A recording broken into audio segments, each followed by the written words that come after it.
Spain triumphs as Yamal shines, overcoming France in thrilling night to face Portugal in Nations League final. Spain are finalists in the UEFA Nations League. On Thursday the 5th of June, La Furia showed no mercy to France, securing a convincing 5-4 victory and progressing towards a second consecutive tournament title. The Spanish side will meet Portugal in the final next Sunday the 8th of June, while the French will face Germany later the same day in the third-place playoff. This fixture also served as a sort of revenge for Les Bleus, who were beaten 2-1 by La Furia in the semi-final of the last European Championship. The match began with intensity from both sides. Within 10 minutes, each team had already fashioned two dangerous chances, including a thunderous drive from Theo Hernandez that rattled the crossbar.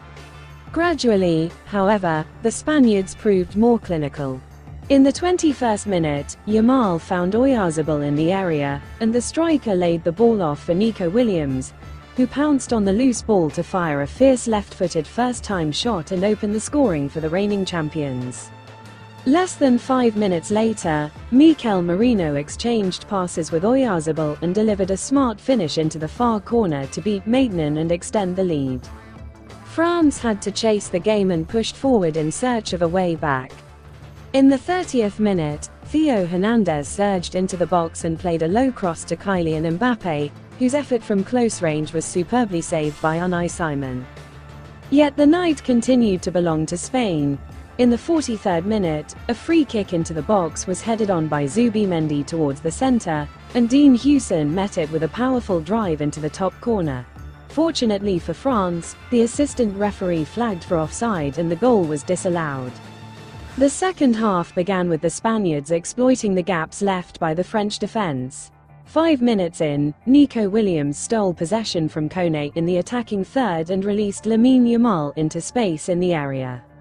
Adrien Rabiot, desperate to prevent Spain's third goal, fouled the Barcelona prodigy in the box and the penalty was awarded immediately.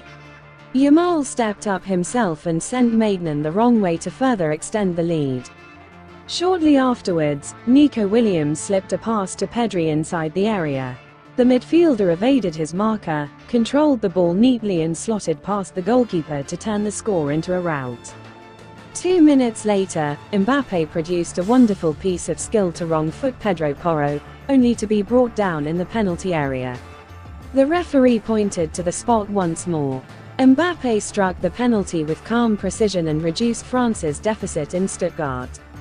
But this truly was a Spanish evening. In the 21st minute, Pedro Porro delivered a defense-splitting through ball to Yamal, who charged into the box and struck across goal. Maignan did manage to divert the ball but could not prevent it from nestling in the net. Mbappe and Dembélé each had further opportunities to reduce the margin, but Unai Simon and the woodwork, respectively, denied the duo.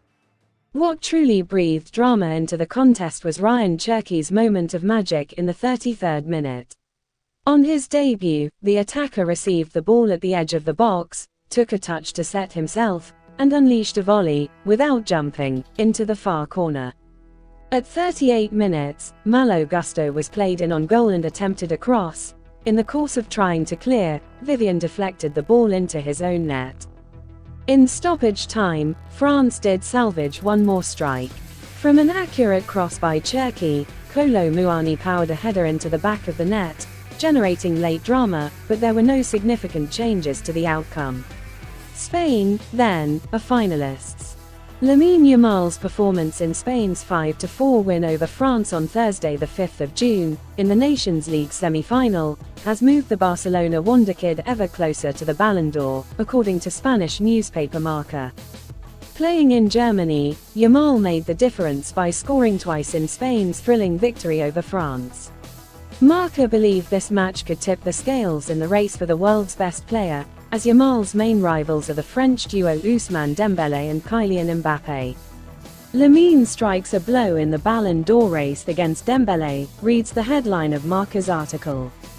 The report highlights that Yamal outperformed the French pair and argues that winning the Nations League is crucial to the young Spaniard's ambitions, since Barcelona are not competing in the Club World Cup, unlike PSG and Real Madrid. That was enough to stand out in the upcoming Ballon d'Or competition. Dembélé is the favorite after an excellent season at PSG. Opening parenthesis ... closing parenthesis. The other candidate, and Golden Boot winner, Mbappé, found a way to earn a penalty from Pedro Porro and beat Unai Simon. He could have scored more, but he also lost the match to Lamine, states the newspaper. For the Barcelona player, this Nations League takes on even greater importance, as he will not take part in the Club World Cup, the final event before the Ballon d'Or arrives in September. And, having left Dembélé and Mbappé behind, he now hopes to lift the Nations League with Spain to continue racking up points, it concludes. The Nations League final will be next Sunday the 8th of June, against Portugal, at 1600 Brasilia time, in Germany. Lamine Yamal is increasingly viewed as a leading contender for the 2024-25 Ballon d'Or. Winner of every domestic tournament with Barcelona, the 17-year-old was instrumental in Spain's resounding victory on Thursday the 5th of June. In the 5-4 win over France, the forward left his mark twice in what many considered a showdown between Ballon d'Or hopefuls, with Ousmane Dembélé on the opposing side. In a post-match interview, the youngster shared his thoughts on the individual award race. "I always tell my mum that what motivates me and makes me get up in the morning is playing football. The best thing is to answer on the pitch. Dembélé is a great player, but we're in the final," said the young Spanish star. Yamal also praised the French opponents after the game. La Furia took a 5-1 lead, but Les Bleus managed to narrow the gap to a single goal in the closing minutes. The striker even made a prediction regarding the final against Portugal. "France are a great side, they make you suffer, it's normal. They have players who make you suffer until the end. But we're very happy with the victory. Against Portugal, it will be the same as tonight, facing world-class players. We're both very good teams and I hope to bring the trophy back to Spain," he reflected. Spain are the current holders of both the UEFA Nations League and the European Championship. In this second campaign, Yamal has been one of the major protagonists, despite being only 17. Uzbekistan and Jordan secure historic spots and will debut at the 2026 World Cup. Uzbekistan and Jordan have, for the first time in their histories, clinched qualification for the World Cup and will participate in the tournament held in the United States, Mexico and Canada in 2026. These two sides are making the debut, are both from Asia and are relatively unknown to the wider public. To secure their qualification on Thursday the 5th of June, with one match to spare, Uzbekistan drew 0-0 away to the United Arab Emirates, joining Iran, Japan and now South Korea and Jordan as the Asian teams qualified. Meanwhile, Jordan swept aside Oman 3-0 and relied on South Korea's victory to claim their maiden World Cup berth. It is no coincidence that the 2026 World Cup will feature these two nations, as the expansion from 32 to 48 teams guarantees more debutants. About Uzbekistan, a former Soviet republic, Uzbekistan is a young nation, having declared independence only in August 1991. For reference, Brazilian national team left-back Alex Sandro is older than this Central Asian country. Unsurprisingly, Uzbekistan has not amassed a long history of success and titles in football. Qualification for the 2026 World Cup undoubtedly stands as the greatest achievement in Uzbek football history. Until now, the national team had only reached the Asian qualifying playoffs for the 2006 and 2014 World Cups. Uzbekistan is the first landlocked country, and one whose neighbors are also landlocked, to qualify for the World Cup. The primary hope for the Uzbek side is the promising 21-year-old defender Kusanov, who joined Pep Guardiola's Manchester City from Lens in France earlier this year. According to Transfermarkt, the centre-back is valued at €35 million, over 220 million Brazilian reals. Another European-based star is striker and captain Shomurodov, who plays for Roma. Uzbekistan in the Asian qualifiers. In the third round of Asian qualifying, Uzbekistan's campaign yielded 6 wins, 2 draws and 1 defeat. One match remains, against Qatar at home next Tuesday the 10th of June. In the previous round, Uzbekistan advanced unbeaten, with 4 victories and 2 draws from 6 games. Jordan also makes history. An Arab country in southwestern Asia, Jordan is situated on the eastern bank of the River Jordan and borders Saudi Arabia, Iraq, Syria, Israel and Palestine, with the Red Sea to its south. Officially independent since 1946, the Jordanian national team first entered qualifying for the World Cup in 1986 and has now achieved its inaugural World Cup spot. Prior to this qualification, the national team's greatest feat was reaching the final of the 2023 Asian Cup. The Falcons of Arabia still have one more match in the qualifiers, but South Korea's victory over Iraq has already secured the direct qualification. Now, Iraq can only hope for a spot in the playoffs. Jordan's road to the World Cup. In 9 matches so far, Jordan have won 4, drawn 4 and lost just 1, at home against South Korea.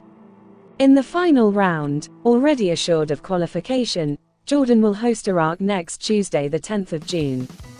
The full list of countries already qualified for the World Cup.